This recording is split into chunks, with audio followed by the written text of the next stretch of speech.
So, Carabao Cup semi-final second legs coming up mid-week. Newcastle United take a one-goal lead over Southampton's at St James's Park. Manchester United, it looks like job done. It would take something pretty special from Nottingham Forest to come back in this one at Old Trafford. But who knows? It's football. Anything can happen.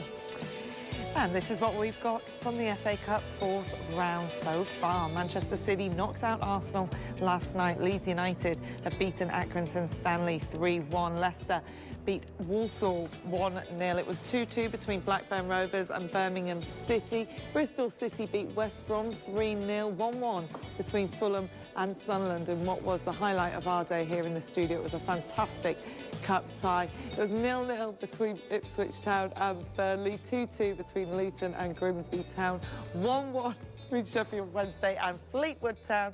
Southampton beat Blackpool 2-1. Tottenham beat Preston North End 3-0 and Manchester United 3-1 beat Reading. So Manchester United with 3 goals against Reading in the second half. They certainly came to life and found a way through in the end.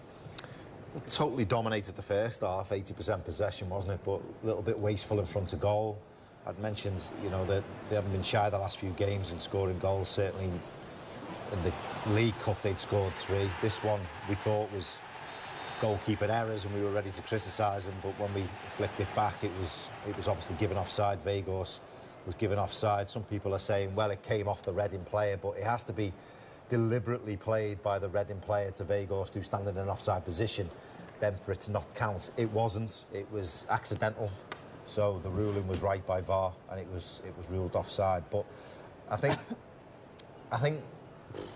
Ten Hag would have been disappointed that they hadn't capitalised on that much possession and only at the target once. He wanted more quality in front of goal, and we said at half-time, me and Nick, you know, it was just a matter of time because Reading were camped in their own box. They didn't look like they were getting out. They couldn't get out, and it was just backs against the wall, and you just felt it was going to be more of that in the second half. It was just up to Man United to make the breakthrough, and they did. This is all about this man here, Casemiro. Can't speak highly enough of the impact. Look at the run, look. When you see it, when Anthony gets it, he makes his mind up. When it comes from here now, just watch him here now. He makes the run. There you go. And the finish is amazing. His attitude. Absolutely. I mean, he plays every game. I mean, he's got 5 Champions League medals. He plays every game. He plays Reading in the 4th round of the FA Cup as if it's Barca in the Champions League. He's exemplary. I mean, he gets a little bit of deflection here, but either way, if there's a man that could do it, you would think with what he's done in his career to come to Manchester United, well, maybe he's going to take it. Well, he's not. He looks like he absolutely loves it. I mean, this is Carroll got a bit carried away. But going back to Casemiro, wow, he's one of the reasons, he's one of the main reasons why Manchester United have started to believe it, with the impact what he's done. If he can do it and get the team going, the rest of the players will go along as well. I think he has hard luck. Mistaking football for rugby.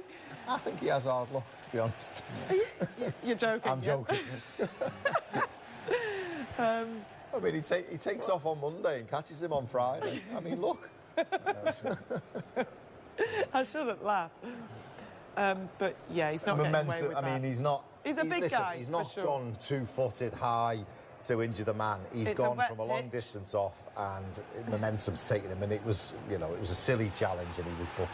What about that though from Fred? That bit of skill. I mean, if that doesn't go in, are we criticising him for showboating? No. You're not going to criticise him for that. He's having a go. He makes a run. Yeah. To be honest, the reason he tries it was because he was past the post. Yeah. I mean, he just couldn't get his body shape in any position to get a shot on target, like conventionally. So he had to do something different, and he finds it back here. If there's anything with Reading, they've learnt an awful lot tonight, but they stuck in. They carried on going. As much as the stats go totally against them, they just hung in there, and they're in a different situation. Obviously, we're bringing players into their football club. What Paul Ince said, it's about them staying in the league. Then hopefully their future gets a bit bright where they can spend money. But they never gave in. They carried on going, and there was a chance at one point where if they'd have probably had a shot at